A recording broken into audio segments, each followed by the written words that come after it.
Okay everybody, so I want to make a quick video sort of talking about an issue with the Pokemon Duel team events and a little bit of a side thing about the content release schedule for Pokemon Duel. A lot of people sort of over the course of the game's history have said that Pokemon Duel needs more content. They need to be doing more stuff more quickly, that like we need more stuff to do, that we're bored, keep us entertained, like dance for us monkeys, like keep going. And I think that the current content release schedule is okay with a few tweaks to it. So I think that 2 banners a month, a banner rotation somewhere in the middle of the month is fine. Banner rotation shortly after a gym, I think that's totally fine. I think that new figures every 2 to 3 weeks is totally fine. That most people are going to need that time to grind out their gyms, build up gyms, and then dump them on whatever figures they want to get. And maybe that banner doesn't matter to you. Maybe you don't like that banner too much. Okay, well, it's only 2 or 3 weeks out to the next banner, and maybe you can get something better. I think that the banner release schedule of every 2 to 3 weeks is totally fine. Now, what I don't like is how quickly events have been coming out. Because these events clearly have just been copy and pasted from one another with no changes to the back end to how they work to try and improve matchmaking or any of the bug fixes or try and actually make the events better. That they're just being copy and pasted over month to month and nothing changing. And that's how issues are created. That's how you get game-breaking bugs like the one that allowed figures to get no miss. That's how you end up with situations like the team event, where I, at 3100, am somehow getting matched with players in elite tier. I should never be getting matched with players in elite tier at 3100. It just shouldn't happen. The game just shouldn't allow that, but it has happened. Where I'm fighting people at 2100. That just shouldn't happen, but it has.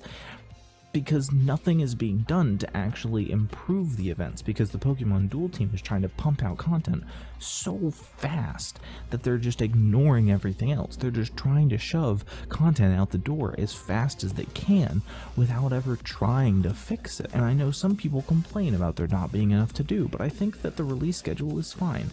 Having a gym earlier in the month, and like the first week in the month. Having like a week after that and rotating the banner. Okay, you have a new banner, and then you have another week, and then you have a carnival or a team event. And then after that, you have you leave it alone. After that, you leave it alone. You don't do anything for like the last week of the month, because the last week of the month you want to dedicate to let players who do want to grind out for top 1000, top 100, let them do their thing. Leave them alone. You don't distract them from it. Don't put out a brand new banner right at the end of the month to shake up the meta. Don't no, leave the last like few days of the month alone. Let people do their thing. Let people who want to grind out without having to worry about some new event distracting them and taking time away, or some new Pokemon coming in and suddenly breaking everything. Like, leave the last 10th of the month for people to grind. But having like a gym in the earlier part of the month, having like a carnival or a team event toward the end of the month, and having like a banner change toward the beginning or the middle of the month, I think is totally fine. And I think that's an acceptable and reasonable release schedule. To expect some sort of large scale event faster than every 2 weeks, I think is just irrational. I think it's not going to happen reasonably, not with the sort of team that we have working on it, and definitely not if we don't want to try to prevent bugs from slipping through the cracks and breaking things. Really, with this most recent team event, it's easiest to see the issues here. So one thing that they had mentioned, and it was sort of a brief side note in the patch notes, the announcements for the team event, was them saying that if they need to, they will match people of the same team together. And I took that as being, okay, we will match people of the same team together if it achieves the goal of getting a more balanced match. And I think that that would be a good way to handle it. That because I'm on Team Rowlet, I am on the majority team. So I'm going to be fighting against less people than if I were on another team, and generally speaking, lower ranked people. Because of that, the game should be matching me with people on my own team from time to time to try and make me have a better match, a more competitive match. Instead of placing me against somebody at 2500 and giving me a 600 rank disparity, fight me against somebody in my own team who's maybe 100 points away. That this seems reasonable, this seems logical, but it seems like the matchmaking system has been told to only match you with somebody on your own team if it is an absolute last resort, if there is literally nobody else available for a match. And that is just not okay. That because you end up with situations where I have fought against multiple people over this event who are in elite, who are in the elite tier, who are 2700 or lower, and that should never ever happen as somebody above legend. I should never be fighting 2 tiers down. That fighting 1 tier down or 1 tier up makes sense, but I should never be fighting 2 tiers down because the skill difference is going to be too much. The difference in a collection, the kind of figures that you have access to, that a player over 3000 is going to have access to, is going to be vastly different than somebody who is in mid to low 2000s. That the skill level of somebody who's over 3000 is going to be vastly different than somebody in mid to low 2000s. That you can't do that. It's not fair to anybody involved. Because for the lower ranked player, they're now put in an impossible situation where they're fighting against all odds to try and win a game that is almost unwinnable. And me as the higher ranked player live in fear of RNGesus just deciding that I get to lose that match, that maybe my Solgaleo is going to spin 20 misses in a row and I'm just going to die. And that can totally happen due to the nature of the game, and then I'm going to lose. And if I lose, I'm losing like 60 to 70 points for that loss. And that is crippling for somebody who's trying to grind out toward the end of the month. That for me to lose 60 points on my overall rank and then to lose like 50 points on my monthly rank is painfully destructive to me trying to progress in the game. And these team events enable that, and it puts people in these awful scenarios where you're fighting against these massive rank disparities so often, really close to the end of the month. That yes, the end of the month is still about a week away, but it's only about a week away. That there is not a lot of time left for people to try and push toward the end of the month goal, to try and see how far you can get.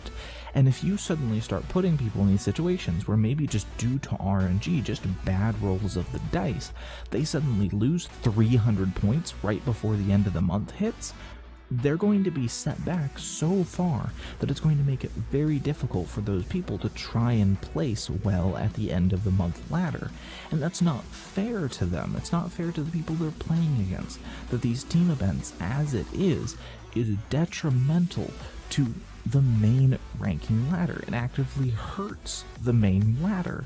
And the main ladder, the main, monthly ladder, is the primary measure. That is the primary competitive thing in the game. That's where most of the competition is. That's what people care about.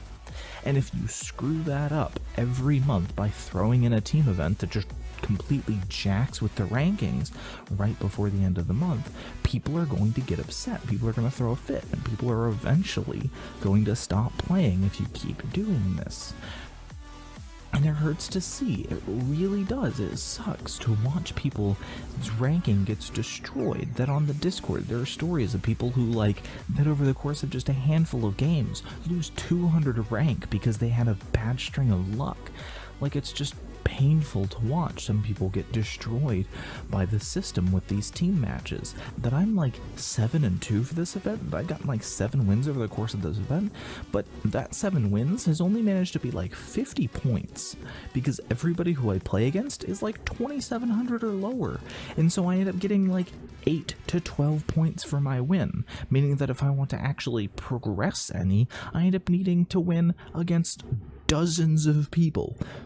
And that's not fair to them. That's not fair for these lower ranked players to just basically become fodder to me as I try and slowly claw my way up the ladder like a half step at a time. Like, that's not okay. And these team events just destroy the ladder ranking and make everybody upset.